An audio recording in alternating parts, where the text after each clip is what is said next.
فرعون جب یہ دیکھتا ہے وہ کہتا ہے کہ یہ سب تمہاری کاریگری ہے، تم نے ان دونوں کو ملایا، تم ان سے کیسے مل گئے؟ وہ کہتے ہیں کہ نہیں، ہم جان گئے ہیں کہ یہ سچ ہے۔ تو کہتے ہیں کہ تم ابھی بھی اگر تم ایمان لائے تو میں تمہارے دونوں ہاتھ پاؤں کاٹ کے تمہیں سولے پر لٹکا دوں گا۔ انہوں نے کہا اب تو ہمارے ساتھ کچھ بھی سلوک کریں فرعون، اب ہم ایمان سے پلٹنے والے نہیں۔ وہ ان کو وہ جادوگروں کو سولی پر لٹکا دیتے ہیں، لیکن وہ اپنے ایمان سے نہیں پھرتے۔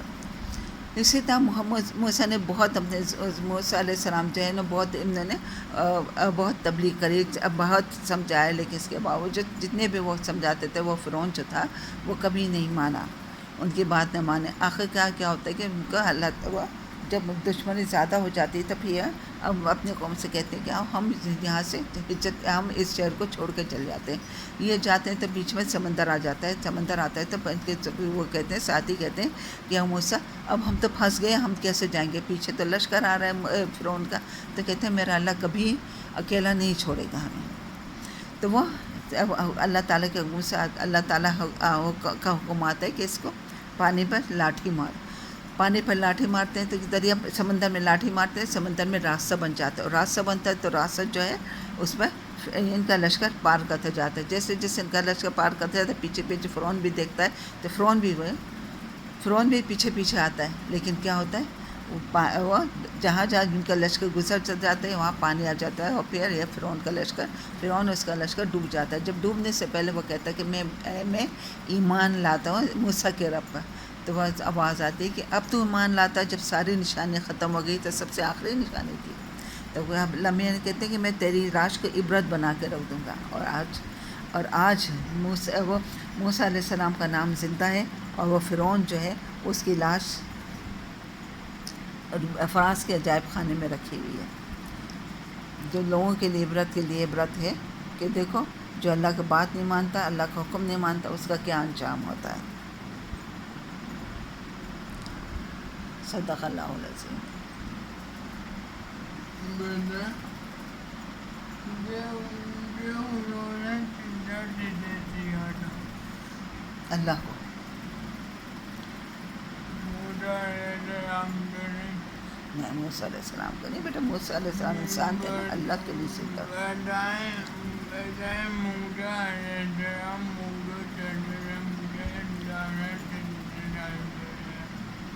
کوئی صحیح بتا نہیں سکتا بیٹا، یہ اب یہ تقریباً 2000 سال تو ہوگا، کیونکہ 1400 سال تو حضور صلی اللہ علیہ وسلم گئے ہوئے ہو گئے۔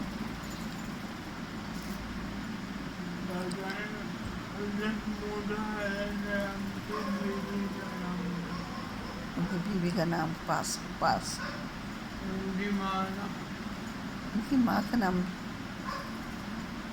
یا تو مریم تھا، یہ معلوم نہیں، مریم ان کے باپ پر ہارون۔ فرعون کا نام اصل نام کچھ ہوتا، ان کے بادشاہوں کو فرعون ہی کہتے تھے۔ وہ اپنے باپ کو لیتے تھے، ہارون کے نام ہارون ان کے بھائی تھے، اپنے بھائی کو لے کے گئے تھے۔ جی ہارون علیہ السلام تو ان کے بھائی تھے، ان کا نام کے والد کا نام عمران تھا۔ سوری غلطی ہو گئی۔